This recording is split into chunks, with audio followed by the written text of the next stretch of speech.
ನಮಸ್ಕಾರ ಸ್ನೇಹಿತರೆ, ನಮ್ಮದು ಶ್ರೀ ಸಪ್ತಗಿರಿ ಮನೆಮದ್ದು ಚಾನಲ್ ಇದೆ. ಅದರ ಮುಖಾಂತರ ಅನೇಕ ರೀತಿಯ ಎಪಿಸೋಡನ್ನು ಕೊಡ್ತಾಯಿದ್ದೀವಿ. ಸ್ನೇಹಿತರೆ, ಇದು ಪ್ರತಿಯೊಬ್ಬರ ಮನೆಯಲ್ಲೂ ಲಭ್ಯವಿರ್ತದೆ. ಇದಿರಲೇಬೇಕು. ಇದಿಲ್ಲ ಅಂದರೆ ಏನು ಮಾಡೋಕ್ಕೂ ಸಾಧ್ಯವಿಲ್ಲ. ವೆಜ್ಜಿಗೂ ಬೇಕು, ನಾನ್ ವೆಜ್ಜಿಗೂ ಬೇಕು.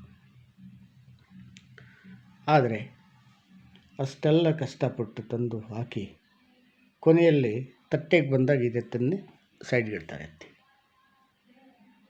ಅದಕ್ಕೆ ಸೈಡ್ಗಿಡ್ತಾರೆ. ನಿಜವಾಗ್ಲೂ ಹೇಳಬೇಕಂದ್ರೆ, ನೀವು ಆಹಾರ ತಿನ್ನೋ ಮೊದಲು ಈ ಎಲೆನ ಶೇಖರಿಸ್ಕೊಂಡು ತಿನ್ನೋದು ಭಾರೀ ಒಳ್ಳೆಯದು. ಯಾವುದು ಎಲೆ? ಕರಿ ಲೀಫ್, ಕರಿಬೇವು. ಈ ಕರಿಬೇವನ್ನು ಯಾವುದೇ ಕಾರಣಕ್ಕೆ ಬಿಸಾಕಬಾರ್ದು. ಒಗ್ಗರಣೆ ಹಾಕಿದ ಮೇಲೆ ಅದು ಸಾರಲ್ಲಾಗಲಿ ಯಾವುದೇ ಒಂದು ಆಹಾರದಲ್ಲಿ ಬಂದರೆ ಆ ಎಲೆನ ಸೇವನೆ ಮಾಡಬೇಕು. ಮತ್ತು ಇದರಲ್ಲಿ ಮಧುಮೇಹ, ರಕ್ತದೊತ್ತಡ, ಕಣ್ಣಿಗೆ ಮತ್ತು ಈ ಕೂದಲು ಬೆಳವಣಿಗೆ, ಕೂದಲು ಕಲ್ಲರ್ಗೆ, ಡೈಗೆ ಎಲ್ಲಕ್ಕೂ ಇದೊಂದು ದೊಡ್ಡ ಉಪಯೋಗ ಆಗುತ್ತೆ. ಅದು ಒಂದೊಂದಾಗಿ ಇದು ಮಾಡಿಕೊಂಡು ಹೋಗೋಣ.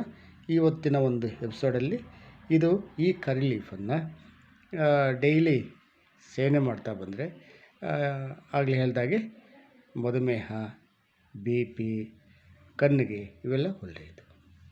ಇದರಲ್ಲಿ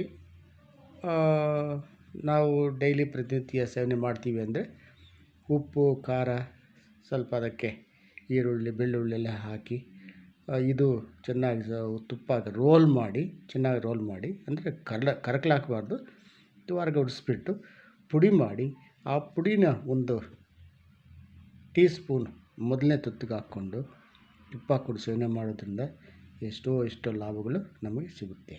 ಇದು ಕೂದಲುದ್ರಲ್ಲ, ಕೂದಲು ಕಪ್ಪಗಾಗುತ್ತೆ, ಕೂದಲು ಇದು ಒಡೆಯಲ್ಲ, ಮತ್ತು ನಾನಾ ರೀತಿಯ ನಮಗೆ ಲಾಭಗಳು ಸಿಗ್ತವೆ. ಆ ಲಾಭಗಳೆಂದರೆ ಬಿ ಪಿ, ಶುಗರ್ ಇದಕ್ಕೆಲ್ಲ ಹೊಂದಿದ್ದು. ಮತ್ತು ಇದು ಪೇಯ್ನ್ ಕಿಲ್ಲರ್ ಸಹ ಹೌದು. ಸ್ನೇಹಿತರೆ, ಇಂತಹ ಒಂದು ಸೊಪ್ಪನ್ನು ನಾವು ಬಿಸಾಕಬಾರ್ದು. ಈ ಎಲೆಯನ್ನು ನಾವು ಬಿಸಾಕಬಾರ್ದು. ಮೊದಲು ಸೇವನೆ ಮಾಡಬೇಕು, ಆರೋಗ್ಯವನ್ನು ಕಾಪಾಡ್ಕೋಬೇಕು. ಈ ಒಂದು ಕರಿಬೇವು ನಮ್ಮ ದೇಹಕ್ಕೆ ಅಷ್ಟು ಒಳ್ಳೆ ಮಾಡೋ ಶಕ್ತಿ ಇದಕ್ಕಿದೆ. ಇದನ್ನು ನೋಡಿ, ಲೈಕ್ ಮಾಡಿ, ಶೇರ್ ಮಾಡಿ, ಸಬ್ಸ್ಕ್ರೈಬ್ ಮಾಡಿ, ಎಲ್ರಿಗೂ ಮುಟ್ಟಲಿ, ಎಲ್ಲರೂ ನೋಡಲಿ, ಪ್ರತಿಯೊಬ್ಬರ ಮನೆಗೆ ವೈದ್ಯರು. ನಮಸ್ಕಾರ ಸ್ನೇಹಿತರೆ.